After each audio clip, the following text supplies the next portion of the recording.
تاکہ ہم ظہر ادا کر لیں۔ تو جانتے ہو یزیدیوں نے کیا کہا؟ یزیدیوں نے امام علی مقام کے قاصد سے کہا حسین کو جان بچانے کا بڑا اچھا بہانہ سوجا ہے، معاذ اللہ نماز کے نام پر جنگ کو روکنا چاہتے ہیں۔ حسین سے کہو کہ نماز پڑھنے کا بہت شوق ہے نا، پڑھو، جتنی پڑھنا چاہتے اتنی پڑھو، ہم نہیں منع کریں گے، لیکن شرط یہ ہے نماز شروع کرنے سے پہلے یزید کی بیعت کرنی ہوگی۔ یزید کی بیعت کرو گے تو نماز پڑھنے دیں گے، اور اگر یزید کی بیعت نہ کی تو ہم نماز کو دیکھ کر تمہیں چھوڑیں گے نہیں، بلکہ ہم بھی وہ لوگ ہیں جو حالت سجدہ میں تمہاری گردن کو کاٹ دیں گے۔ یا تو یزید کی بیعت کرو یا تو نماز پڑھو۔ جب امام علی مقام کے قاصد نے آ کر کہا ظالم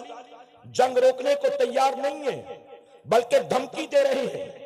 کہ اگر نماز پڑھنی ہے تو پڑھو، لیکن یزید کی بیعت پہلے کرنی ہوگی، یزید کی بیعت نہیں کرو گے تو ہم مروت نہیں کریں گے، نماز شروع کر دی تو سجدے میں سر کاٹ دیں گے۔ تو جانتے امام نے کیا کہا تھا؟ امام نے کہا جاؤ جا کر یزیدیوں سے کہہ دو، یزیدیوں سے جاؤ جا کر یہ کہہ دو حسین نہ یزید کی بیعت کے لیے تیار ہے اور نہ جان بوجھ کر نماز قضا کرنے کے لیے تیار ہے،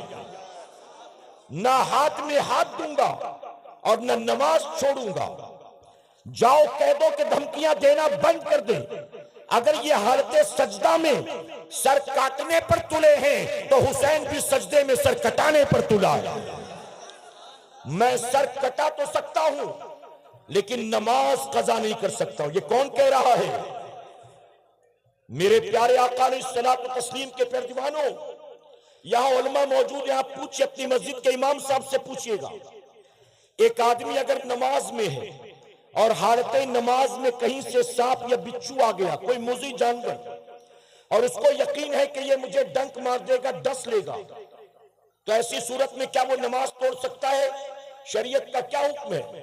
تو آپ کو پتا چلے گا شریعت کی اجازت ہے کہ وہ نماز توڑ کر اسے مارے اور اپنی جان بچائے۔ اس وقت جان بچانا فرض ہے، نماز بچانا نہیں۔ اس کو مارو، جان بچاؤ، اور پھر اپنی نماز پھر ادا کر لو۔ اور صرف اپنے لیے نہیں، اگر کوئی چھوٹا بچہ سو رہا ہے کمرے میں اور آپ نماز پڑھ رہے ہیں اور اچانک کہیں سے کوئی سانپ بچھو آ گیا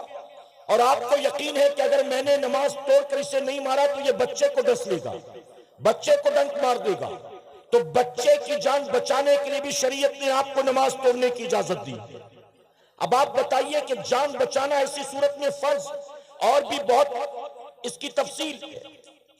میں اس میں نہیں جاتا، صرف آپ کو یہ کہوں گا ذرا بتائیے وہ 22,000 خون کی پیاسی تلواریں